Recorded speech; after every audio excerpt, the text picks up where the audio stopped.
Okay, I'm ready. I have the keys to the kingdom. And thank you so much for inviting me to be here today.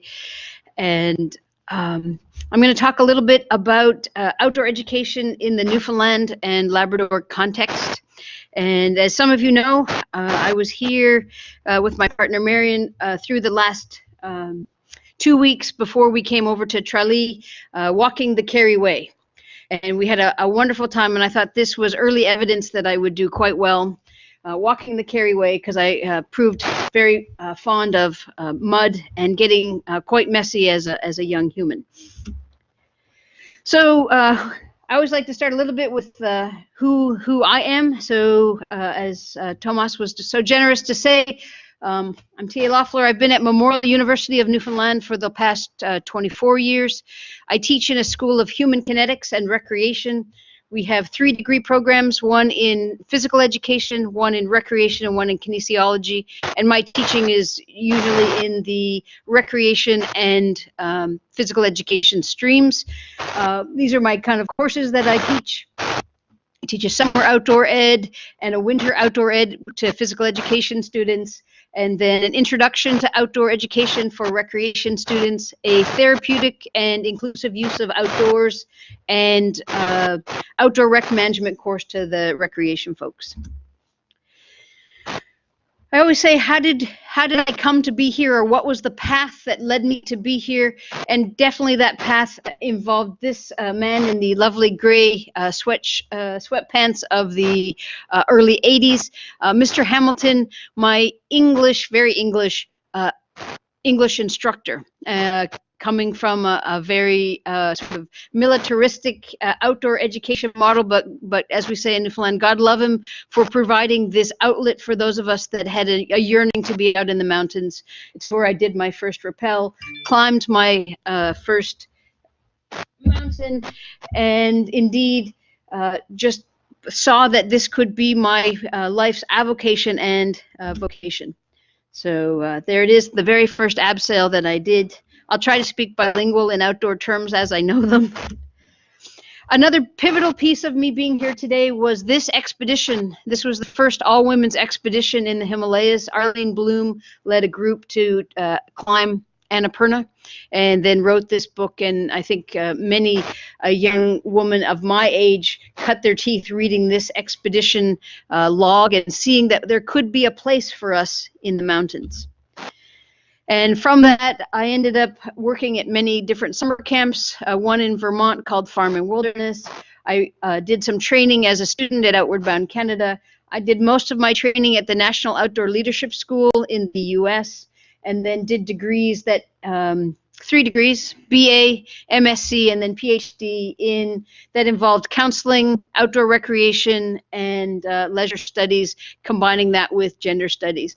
I once went on a job interview, and it was kind of interesting. The person was looking at my CV, and he saw that I'd been at Prescott College, and then I'd been at Mankato State, and then I had been at the University of Minnesota for my PhD. And for those of us in North America, those are sort of like the icons in some ways of outdoor education. And someone said, "Is this for real? Is this really your background?"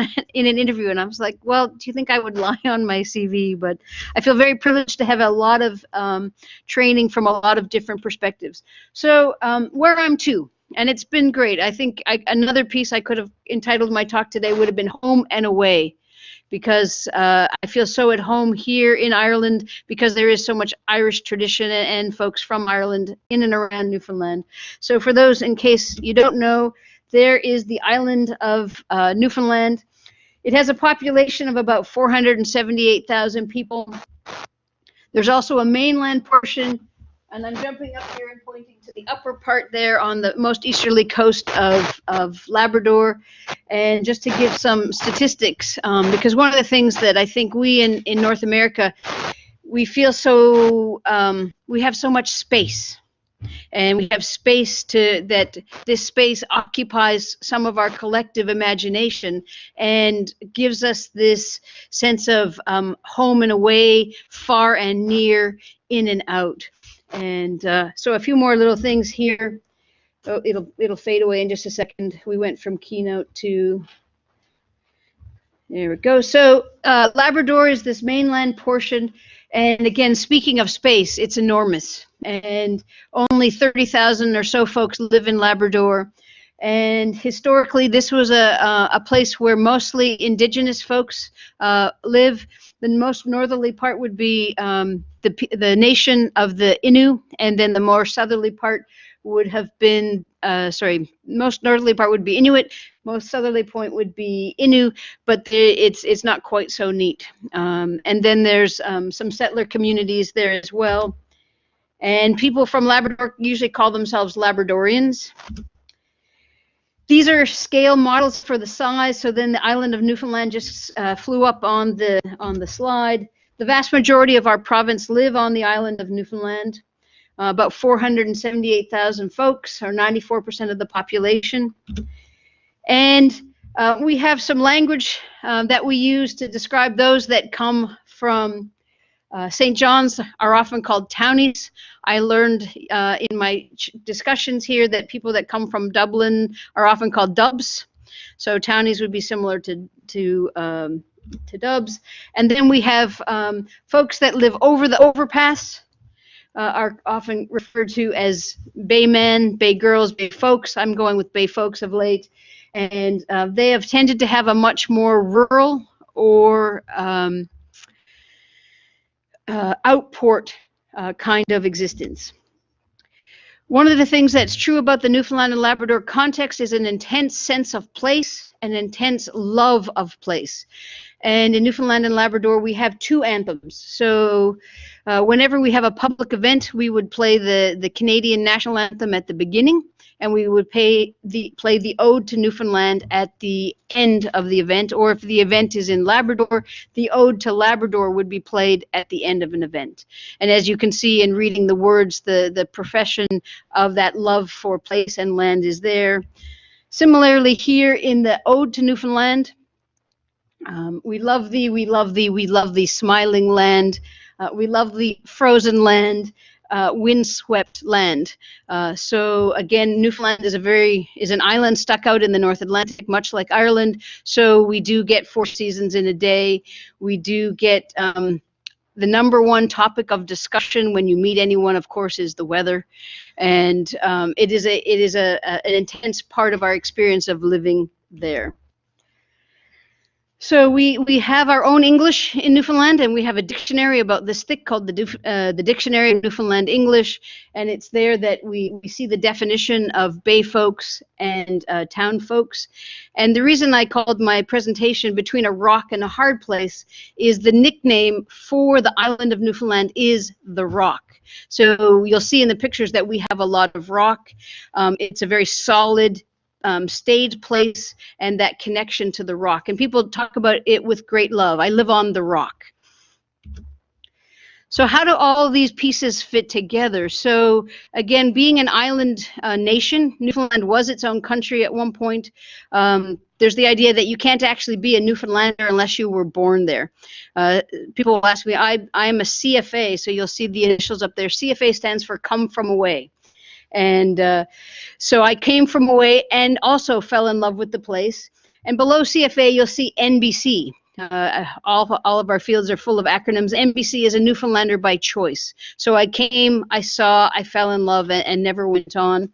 And we have many tourists, like here in Ireland, that come to visit. And many people will come for the physical beauty, but then it's the connection with the people and their place that they leave talking about. On the other side, we have the Newfoundlanders and the Labradorians, the Bay folks and the Townies. And I have students that are both Townies and Bay folk. I also these days have more students coming from across Canada that I'm trying to communicate this sense of place through outdoor learning as we go. So historically, and with some accuracy, folks that were raised in our more outport environments, in our more rural communities, have tended to have a more facilitated experience in the outdoors. They've had more time outside with their families. They tend to come with greater technical skills. They more fine motor skills. They also can be much more aware of their environment. So I was talking with Simon a little bit before about the myth of square one when we have students coming to an outdoor education setting. And indeed, I have no myth. I have actual very big differences in folks depending on where they were raised coming to our program. So this is a picture taken from my rock climbing site where I teach, and it's kind of funny. Our cliffy area is called Flat Rock.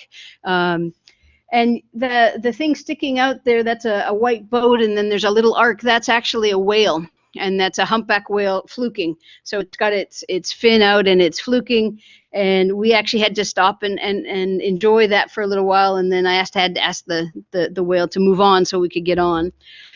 So in our world in Newfoundland and Labrador, we are now using the idea of we've got our Indigenous folks and then settlers who've come after. So looking to include both kinds of knowledge in our outdoor education and having both Indigenous practices inform our practice as well as the practices that settlers have brought. And then on the corners of the triangles, let's see if that'll build in for me. We have tourism. We're preparing folks to work in tourism. We're bringing in our own knowledge of our culture and outdoor education. And this is indeed learning our own stories of being out on the land, learning our stories of how we relate to the land in that place. And then we turn around and learn how to tell the stories of our place, tell the stories of our land, and then we learn in and through our own past places and stories. So there's a lot of emphasis in outdoor education in Newfoundland of learning stories. Newfoundlanders and Labradorians have a big storytelling culture, so we use a lot of narrative in our teaching and learning the stories of the place through being in the place. There's a very strong tradition in Newfoundland and Labrador outdoor education in it being first a family-based learning environment. So through generations of living in such a harsh location that there's been traditionally a lot of teaching of how to be in that place in the family environment. Though because of colonial activities of both our provincial government and our national government, there are many Indigenous communities that have lost that ability to do that translation. And I'll talk a little bit more about that in a bit. Our family outdoor education and outdoor learning has often been tied to subsistence. So there's a strong tradition of subsistence and consumptive outdoor activities, hunting, fishing, berry picking, and actually just being out on the land. So some would say it's kind of a similar, I've used the word that free loose leaf, that there is this connection to a free open air life in Newfoundland and Labrador, but I'm still searching for the Newfoundland and Labrador word for it. It's our dictionary is not rather searchable, so I'm honing in, but I haven't quite got what word I would use from us to say that, but it has similar tie-ins to free loose leaf. And with this boil-ups are going out on the land and sharing food. And so typically cooked over a fire in a little very simple billy can, but the idea of gathering around, which brings in another core concept of Newfoundland and Labrador outdoor learning, and is it's done in community. Newfoundlanders have a very strong sense of community, and I'll talk a little bit about how that I had to learn to work with that in my practice. And the transmission of the strong ties to and the love for the land, the sea, and this place, this rock, this place that we live in. So some of the influences that come into the Newfoundland context for outdoor education is this strong sense of community and looking out for each other. At the moment, if there's ever any kind of family in need, the community quickly circles, raises money. If there's a disaster, if there's any kind of Newfoundland connection, if someone, you've seen all of the talent shows. Newfoundland, as you saw, has a population of 500,000. If anyone goes far in one of those sort of singing shows or something, 500,000 people can outweigh 34 million. In supporting that. And so it's a wonderful place to live in that regard. As you may know, in 1992, there was a declared cod moratorium. absolutely crushing blow to the place because so much of the tradition had come from fishing and life out on the sea. There was lots of having to be reinvented. We suddenly had a lot of folks that knew how to cut hair and how to groom pets as they tried to find work for fish factory workers. And then some fishers made the move, but it really like grabbed the rock, and as if there could be a cultural earthquake, that was it. Out of that quad moratorium came a really out migration, and I know that that's not a strange concept to folks here in Ireland, folks having to go and work away. And having actually quite success in finding employment in remote situations. Newfoundlanders were the last to join Confederation, so we were like the youngest in the Confederation of Canada, so some kind of looking down upon Newfoundlanders having a bit of a chip on their shoulder, things like that. And a little joke that's often told, how do you tell a Newfoundlander in heaven? They're the ones that want to go home. So again, in the context, I often, we talk about Newfoundland having its own time zone, and it's half an hour different than the next time zone. Most time zones in Canada go on the hour, but Newfoundland's a half an hour. I think just because they wanted it to be different and to have some autonomy. But we are on a different time zone to the adoption of certain things, and sometimes that's kind of like, oh, I wish we were further along, and other times it's like, it's fabulous. So what's fabulous about being an outdoor educator in Newfoundland at the moment is the risk aversion and the risk management things are about a decade behind the rest of North America. So it's just starting to come, but we haven't been shut down in anything that we can do. Anything that we would like to do, we can still do. We still don't have a lot of paperwork. They're trying to bring it in. And teachers in schools and at outdoor centers, there isn't yet much restriction in what we can or can't do with good practice. We were talking about adventure sports. So for skill-based outdoor learning, so if you were a family and you wanted your young one to learn to ski, you would join the Nordic Ski Club or participate in municipal recreation. So there's a lot of outdoor learning delivered through towns and through cities. So you can learn to canoe and all kind of skill things through the city, and also through scouting, through guiding, and through cadets. I don't know if you're familiar in the Canadian context, we have something called the cadets, which is kind of like scouting with a military bent. It's a very financially well-endowed program. They have lots of money to take their cadet participants and their Sea Cadets, Air Cadets, Army Cadets. So they do a lot of outdoor learning in those kinds of programs. And as the community has looked to ways to solve social issues and social conditions, they've actually looked to outdoor learning as some ways to deal with that. So as I had mentioned, because of residential schools, because of the colonial influence and putting down of our Indigenous folks, there was several generations where folks have been struggling, which then of course gets intergenerational trauma, which then makes it very difficult for young people. We do have an epidemic of youth suicide in our Indigenous communities.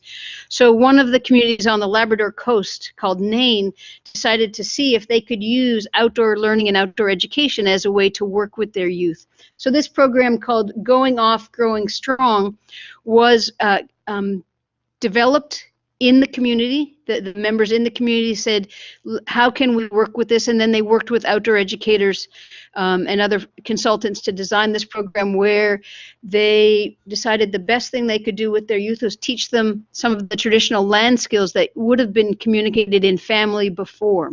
So they taught them traditional food gathering and traditional going out on the land skills. And then when they would go and be able to get meat from a hunt or fish, they have a community food locker. So then the youth would bring the food that they had hunted or trapped or caught and bring it to the community food locker and place it there so folks in need of meat could go get it. Or even more importantly, they would take the meat or the fish and present it directly to the elders in the community. There had been a lost connection.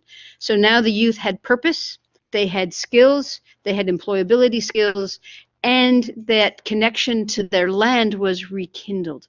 And while the program was in its first 2.5 years, they did not have a male youth suicide while it was running.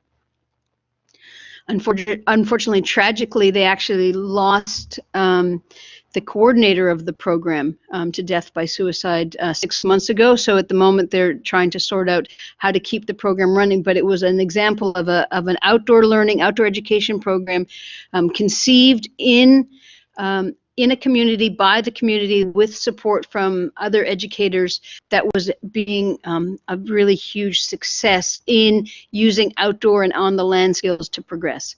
Another example there is Stella's Circle, which is a enterprise that serves low-income communities in the city of St. John's in many different ways: job creation, job training, and they decided to use outdoor education and outdoor learning as well through gardening.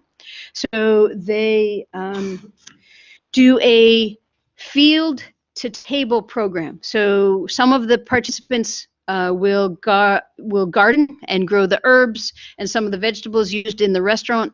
Some folks will be then learning to cook and be supervised in the kitchen cooking, and then some of their participants then work in the restaurant.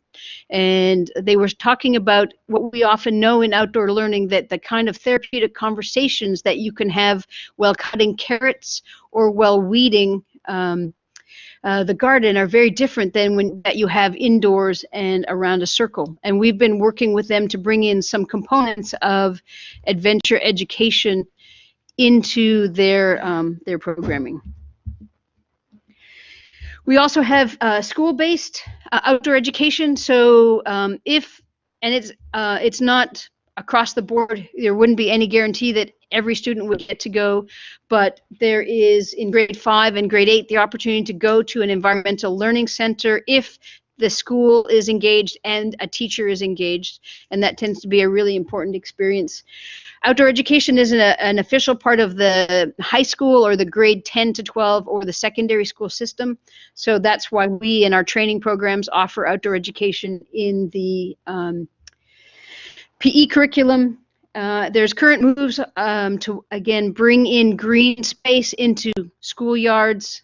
We have our first forest kindergarten, which should probably be called a bog kindergarten because of the environment in which it's being run. Similar challenges here with weather and things like that, and having early childhood education outside, but they're working with it. And there's you see a lot of proposals now for outdoor teaching spaces in public school, a ring of rocks, or to re-green or rewild school spaces. We have schools in Newfoundland that range from 16 students to 2,000 students. And what's interesting is in some of the smaller and more rural and remote schools, they're able to actually have outdoor learning and outdoor education be much more accessible to teachers. I was visiting a school that had 16 students in March, and because I was visiting and because the weather was nice and because it was Friday afternoon, we went outside for sliding and a boil up in the afternoon. Much harder to do in an urban situation. In some of our Indigenous schools, they're bringing in some of those Indigenous skills. So I have a student grad who works in Goose Bay, and when a caribou is hunted on the land, they'll actually bring the caribou in, and as part of physical education, that's when they're learning the skills to dress and carve and butcher that kind of meat. As a result of the mix of culture and the mix of outdoor education, Newfoundland teachers have tended to do quite well in remote and rural situations and bringing that kind of outdoor learning into the classroom. I'll tell 2 more stories and then I'll close. When I first started teaching in Newfoundland, I got most of my training at the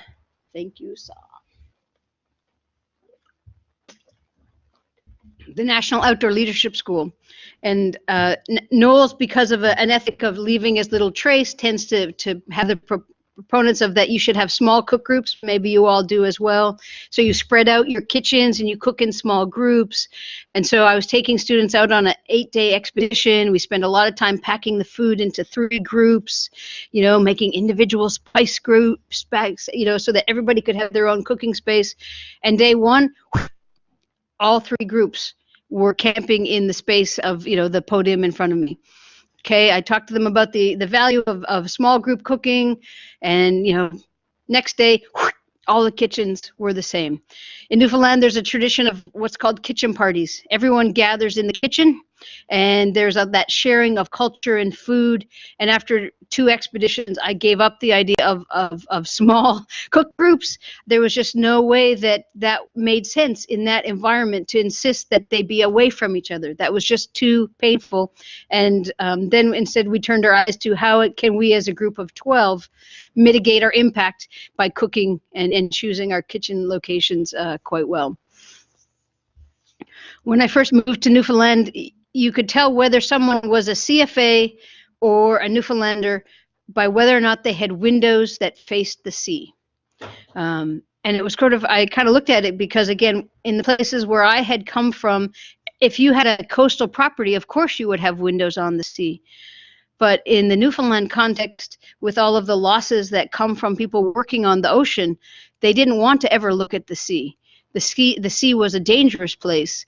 And so that was a dynamic I needed to then learn to work with when I was wanting students to go out on very small boats that people looked at derision of how would you ever go out on that big water in this small boat?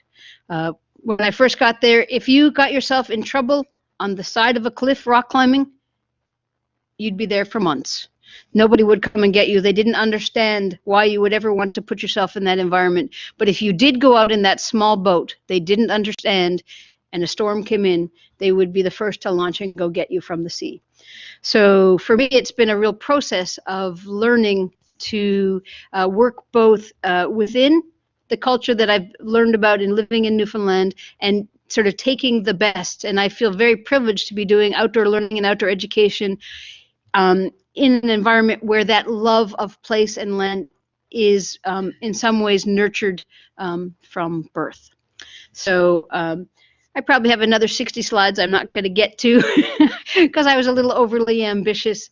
But that, I think, gives just a wee bit of the taste of another island in the North Atlantic and working with that. So I'm just going to escape and move the slide along for our discussing. We're joking. I wasn't joking. No, I was a little nervous about not having enough to say. And so, but wanting to respect the time frame. So I'll turn it.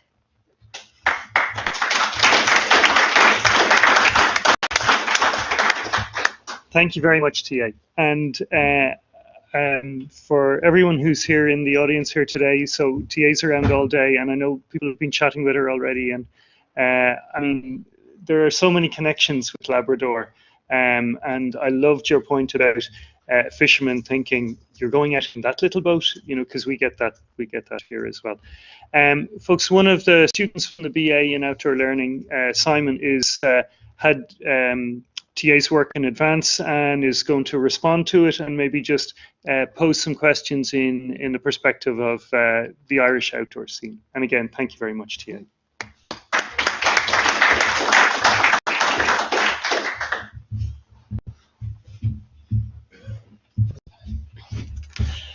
Okay, thank you very much, Tia. That was quite enlightening after even discussing this morning. And I've got probably a page and a half of questions, but yeah, I'm known as Captain Word Count, so in college here, that might illuminate that problem. But you've kind of touched off it here, you know, in terms of what is that role that the community and family are playing in actual outdoor education, maybe in your practice or the greater practice in Newfoundland? So that's my first question. Are we?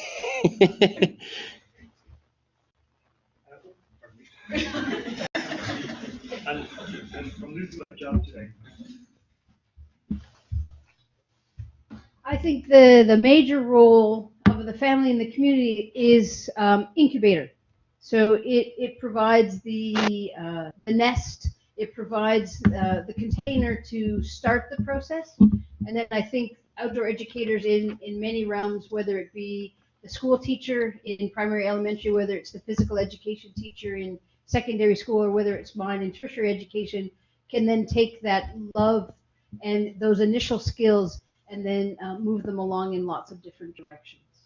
And I suppose a question to build on that. Does it actually happen in practice, or is it very much in theory?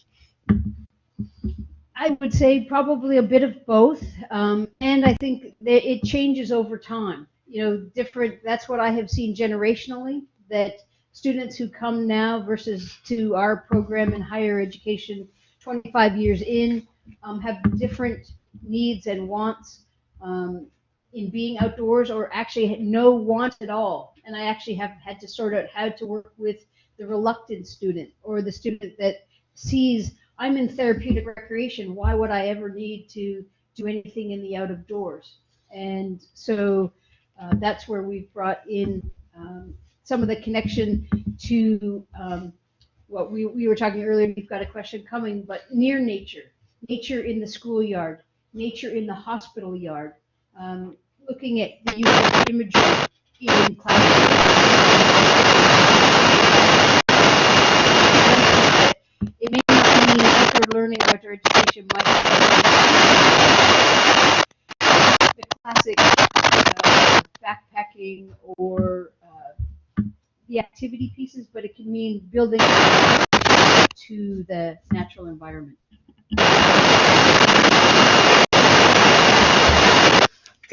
Brilliant, thank you, Tia. I suppose, and we'll maybe stay on that point, and we'll jump to that last question at the moment. Are there lessons on how that nearby nature concept might be transported here in Ireland? Because I think it's still quite a growing concept here, and it's a developing concept. Is there many, you've seen the kind of cultural differences, and you talked massively also about the cultural importance that should be built into outdoor education. So would you see there any lessons? I'm still a bit sort of musing on it. Talk to people. I see some.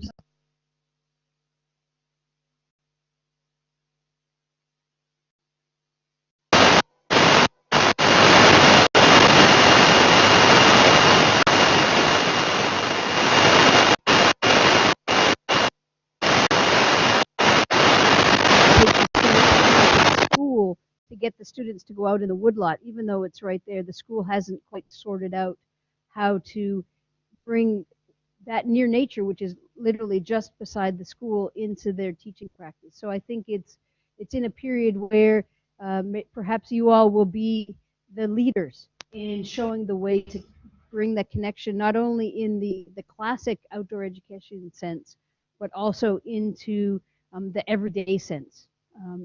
And I know there's some ideas around physical activity and wanting to raise the physical activity levels of probably folks everywhere. But a lot of the literature around physical activity and nature shows that when we get folks doing physical activity outdoors, it tends to feel like less work, it's more rewarding, and then brings a whole host of mental health benefits with it. So yes, I can go walk around the mall, but if I take that walk around my neighborhood, I get those extra benefits. So I think it's going to take you all as the next generation of outdoor leaders and outdoor educators in Ireland to show that it isn't just putting on our backpacks. It's leaving our driveways. It's going to our botanical gardens. It's having photographs of nature in our environments so that we can reap that benefit every day. So it's funny because I suppose I have a question here that I think that links fantastic to is what sounds like me just saying not only be educators but be role models. And you started off your presentation, and I thought that the importance of role models, how much of a role model had played as an importance to your entry into the outdoor education sector. So that kind of answers that again, not just in a gender concept, but in an encompassing concept. I suppose we got to that other question in the middle about sense of place, because it was a massive topic. What cultural influences would contribute to a sense of place in Newfoundland? Is there any specific cultural influences you think that contribute to that? I think it's a long history of living in a rugged environment. So initially, Newfoundland was settled by sea by the settlers, and the indigenous folks came by land. And it's a pretty hard place to make a living. I mean, even still today, our food security is about a week. If the ferry stopped running, we'd all be looking to our cupboards. The stores would be empty within a week. So it's been a place that's been hard to live in. And I think that piece of having to have that intimate knowledge of the outdoor environment, knowledge of how to hunt, to fish, to grow, meant eking out that existence. And then that has played out into the connection and the love for the place. And then that can be transmitted over generations. Chris, just a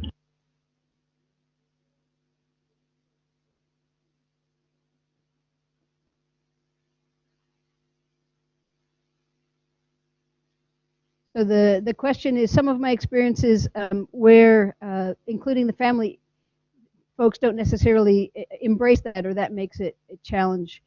We've actually found that having the family involved is much more important in getting the young ones to our setting. That we can run programs, and if we don't involve the parents, and sometimes it's directly with the children themselves, but we also run concurrent programs. We work with the young folks in one piece, and then we work with parents and caregivers at the same time. So we have experimented, because sometimes, yes, having caregivers and parents around does complicate things. But because of that strong family connection in creating that container, we've typically chosen to go with that. Yeah, I suppose just to maybe build on that point, I know we had a lecturer last year who had a beautiful experience. We're talking about outdoor learning and bringing people outside, and the entire journey is a part of that process, not just arriving at that area where you're going to learn about outdoor learning, but the process of getting there and getting back, which I think was a little bit in your headings as well, where I'm too, maybe kind of feeds into that a little.